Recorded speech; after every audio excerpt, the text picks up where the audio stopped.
Okay, this is first video ever on YouTube, actually. What I've got is an older Murray slash Craftsman 10 horsepower 29-inch snowblower that had the original 10 horsepower Tecumseh on it that blew up right after I got it, because apparently they just do that with the over-revving problem with the governor.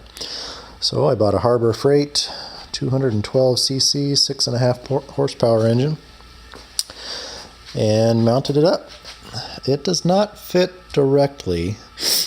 I did have to drill out some holes for it to mount to, because the old one is the same base plate size, but to get the pulleys to line up, it had to sit more forward toward the pulleys, or toward the auger housing here, so that the pulleys could even go on. I mean, you can see it was off by quite a lot. Funny enough, underneath, the welded tabs with threading in them already were there to mount it in this location, but they were not uncovered like these ones. It was a solid piece of steel. So I drilled through it and ruined those threads, of course, and got it all bolted up from underneath with some new hardware. However, this one is completely inaccessible from underneath, apparently. I just am not going to get a bolt in that one. So it's got 3 really tightened down bolts. You can tell I spray painted the housing, got new skids, greased up everything, fixed up the blower chute with some new pieces because the plastic was all broken, but that's all new now. Had to move the chute rod just a little bit to clear that cylinder, because this one comes out on the side, whereas the old Tecumseh is a straight up and down cylinder. I did just fire it up and ran it. You can kind of tell from the belts that it has been running. I'm kind of bothered by the wear on those brand new belts, though. Not really sure what's going on there. Maybe that's just kind of how that is. I don't know. This is my first big snowblower, and certainly the first snowblower I've ever worked on. But it started right up, and the auger goes real good, and the drive goes real good. It seems to be in good shape. Got some meaty, fairly new tires on it, apparently. Picked it up for $160. Sold my old little one for $120, so really this cost me $40 because my old one I got for free.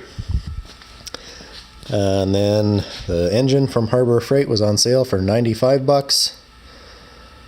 And I don't know, maybe everything else, $100. I got a new scraper blade for it that I haven't put on yet.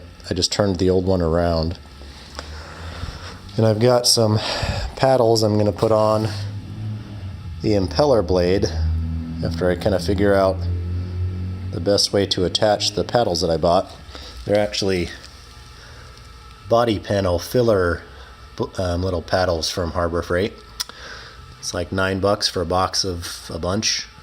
So anyway, I'll get those mounted to the impeller to do the impeller modification so that it throws snow really well. The drive seems to be good. It's a little loud in the auger housing. Maybe the main bearing in the back there is a little worn. I'll show you the Tecumseh that blew up. Finally got it started with a new carburetor on it, got the oil changed, got a new spark plug, fired up, was messing with the carburetor to get the engine running right, and it just revved right up and ran and threw the rod right through the casing. Kind of glad my face wasn't right there, because that would have sucked.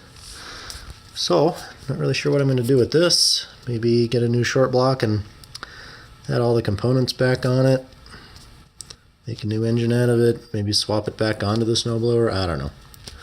Anywho, that's what that looks like when a small engine throws a rod. Oh, and I had bought a new starter motor for it to put on it. Don't need that now. The Harbor Freight engine does not have an electric start.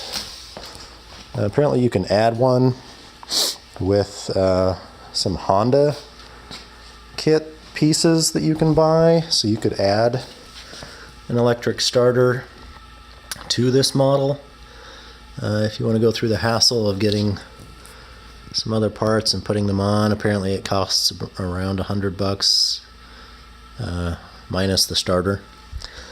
But anyway, hopefully it snows tomorrow so that I can actually try this out and see how it does.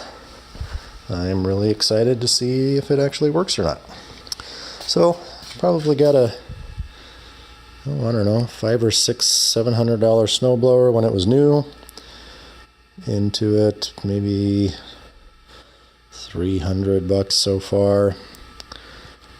And if I guess I don't like it, I'll sell it. But anywho, just wanted to take a video. A lot of people use this 6.5 horsepower Predator engine from Harbor Freight for snowblower upgrades.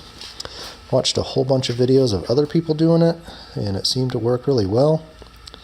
So I thought I'd give it a shot. In fact, I bought another one while they were on sale to make my pressure washer that I'm going to make. So that should be fun. I'll make a video of that when I get the cart for it, and the pump comes in the mail tomorrow. Anyway, just wanted to kind of show off this Harbor Freight engine that is general purpose, mounted up to what used to be a 10 horsepower Tecumseh snowblower engine.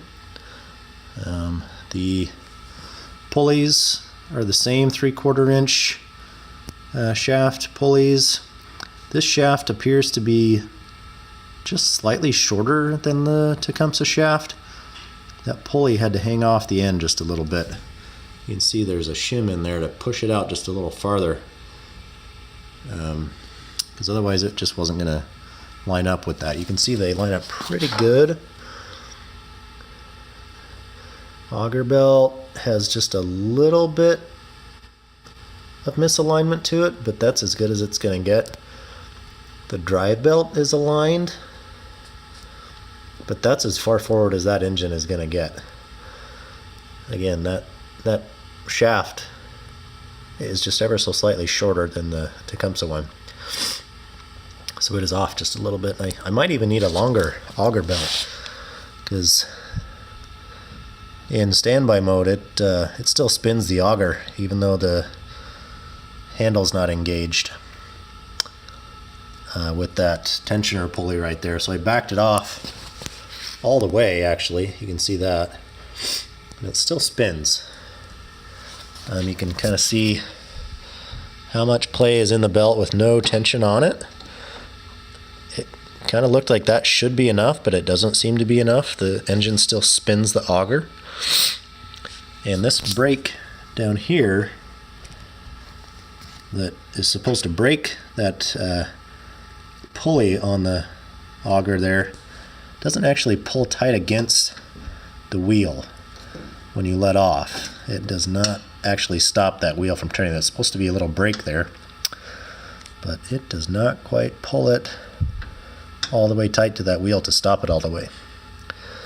Yeah, maybe somebody can leave a comment about this belt fraying on the edges quite badly for being brand new. I'm kind of concerned about that. I don't know. Maybe it's normal. It's not like the belt was hard to change. It was cheap too, so. All right. Well, hopefully I can take a video of it blowing some snow.